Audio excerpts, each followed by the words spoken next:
Welcome, everybody, to the Monday Miracle class, our Monday reset, but also to the start of a new month. And our theme for this month is gratitude as a spiritual path. And this entire month, we are going to be exploring the theme of miracles, gratitude, and love. There is much to explore here.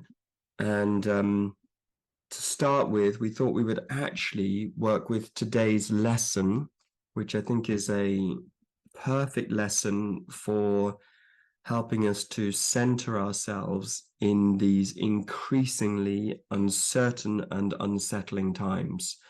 I think more than ever before, we need our anchoring prayers, we need our centering practices, so that we can make contact consciously with the life support that's going to support us through our day. So were you happy just to get us going with today's lesson? Yeah, so if you want to do whatever you like to do to settle and be read to, so that you can just receive today's lesson in real time while we're together. And if you're watching on the recording, just take this as real time as well. So closing our eyes or fixing our gaze, softening our hearts gently, opening a little bit more towards this moment and towards each other and towards ourselves, whatever we've been experiencing this past week. Remembering this is our moment to come back to ourselves. So let's allow the frequency of this lesson, the angel of this lesson, to work with us, to release anything that is not serving us and to straighten us out again. Lesson 310, in fearlessness and love I spend today. This day, my Father, would I spend with you, as you have chosen all my days should be. And what I will experience is not of time at all. The joy that comes to me is not of days nor hours, for it comes from heaven to your child. This day will be your sweet reminder to remember you, your gracious calling to your holy child, the sign your grace has come to me, and that it is your will I be set free today. We spend this day together, you and I, and all the world joins with us in our song of thankfulness and joy to him who gave salvation to us and who set us free. We are restored to peace and holiness. There is no room in us for fear today, for we have welcomed love into our hearts. So let's just spend a moment there, just welcoming love into our hearts, the love that is already right here. We do this on behalf of ourselves and on behalf of everyone. And we breathe love a little bit more into our hearts. We place our focus more fully on the love that is at the center of us. And we open our hearts and our minds to today's teaching and time together.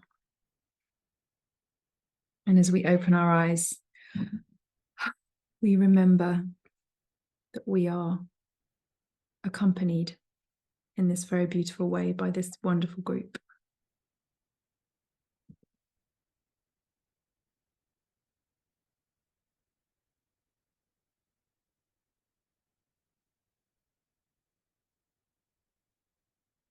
Excuse me.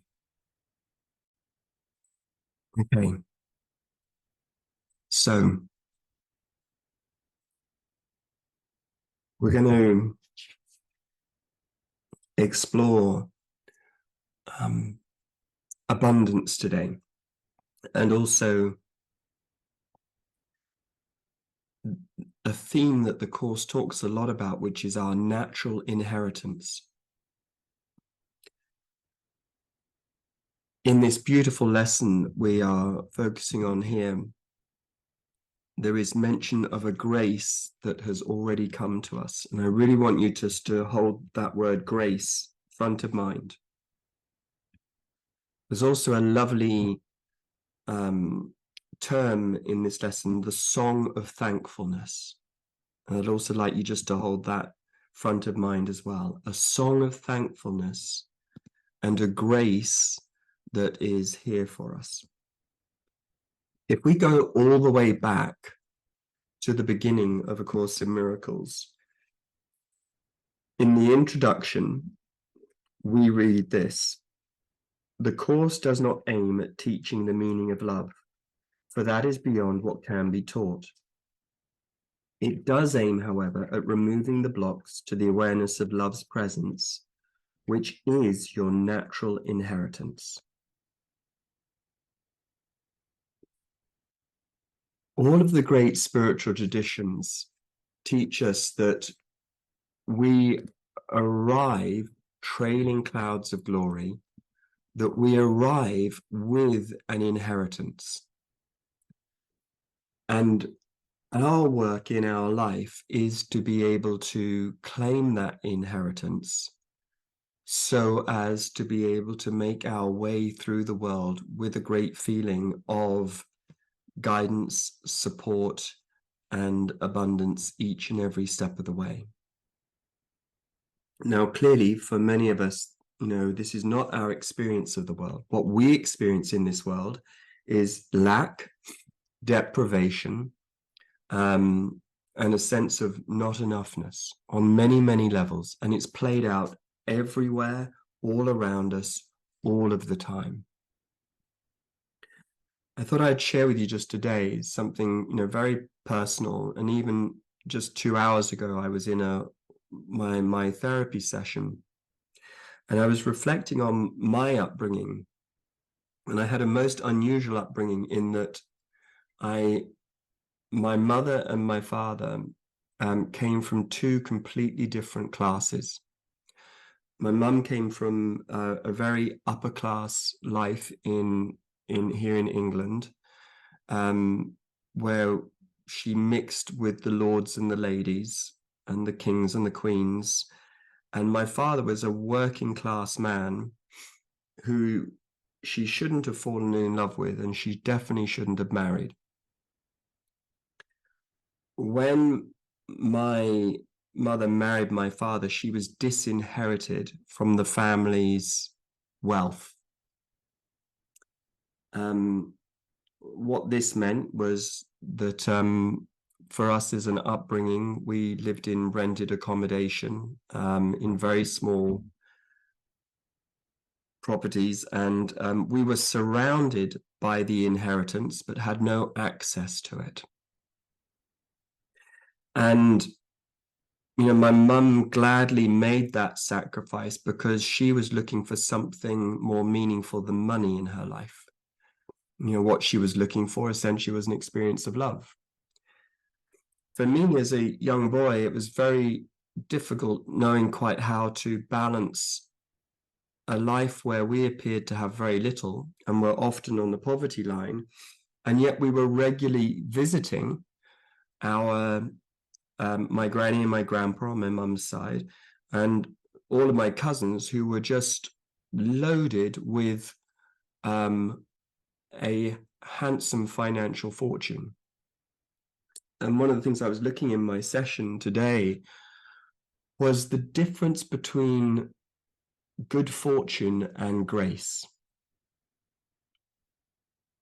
The message I gave myself as a young boy was that I had to build a fortune in order to keep myself safe and to protect myself.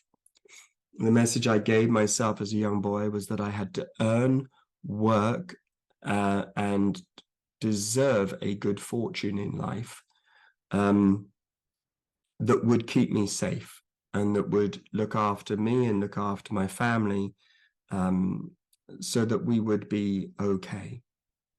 So all of my efforts were based on hard work, earning, deserving, and building the fortune. I transferred that hard work into my spiritual path. So then I decided that to do well on a spiritual path, I must also work hard, earn and deserve the blessings of God, so that I could have an experience of God. What I'm realizing is that here was my mistake. This was where I missed the mark. Today I've been contemplating the sin of pride. The sin of pride has many interpretations, but one of them is the presumption that you can earn the grace of God, and that actually that you don't realize that the grace of God is freely given. If you think you have to earn God's love, work for God's love, deserve God's love, this is pride. The absence of pride is the realization that there is nothing you can do really to earn a state of grace, because the grace is freely given. This shift from earning a fortune, which we could point to material wealth, versus relaxing, surrendering into and receiving a grace that is freely given, is the difference between worldly abundance and spiritual abundance. Our work is to be able to remove the blocks to the awareness of love's presence, which is our natural inheritance. And I wanted just to share with you a very practical example of what I've been doing today to remove the blocks to the awareness of my natural inheritance.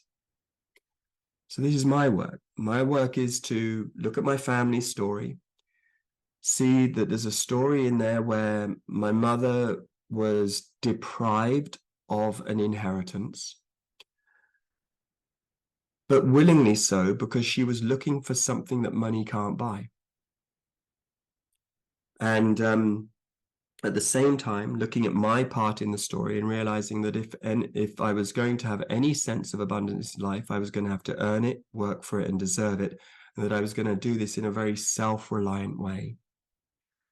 And as I say, the great undoing here, the forgiveness, is to be able to reset ourselves with the sense that actually our inheritance from God was freely given, and there is nothing we need to do to earn it, deserve it, pay for it, or anything else. And this is our great work.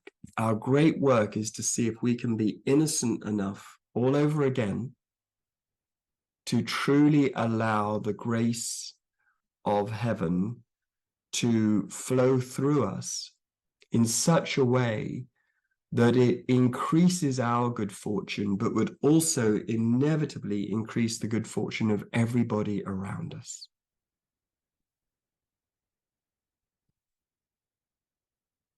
So this is really live because I've only just come out of that session an hour ago. But I really wanted to share it with you just as an example of how we remove the blocks to the awareness of our natural inheritance. There is an inheritance we haven't collected on yet. You know, the ego's so close to the truth. You know, many of us, we're running around with the fear of missing out, or the sadness of missing out. We either have FOMO, fear of missing out, or SOMO, sadness of missing out. And the ego's onto it. We are missing out on something. And the interesting thing is, even when we accumulate worldly wealth, we still have FOMO and we still have SOMO. We're still feeling sad. We're still worried that we're missing out. And so the ego it's right there. It's actually telling the truth. It's saying, I'm still feeling like I'm missing out. I still feel sad because I know I'm missing out. And it's right on track, because actually we are still missing out.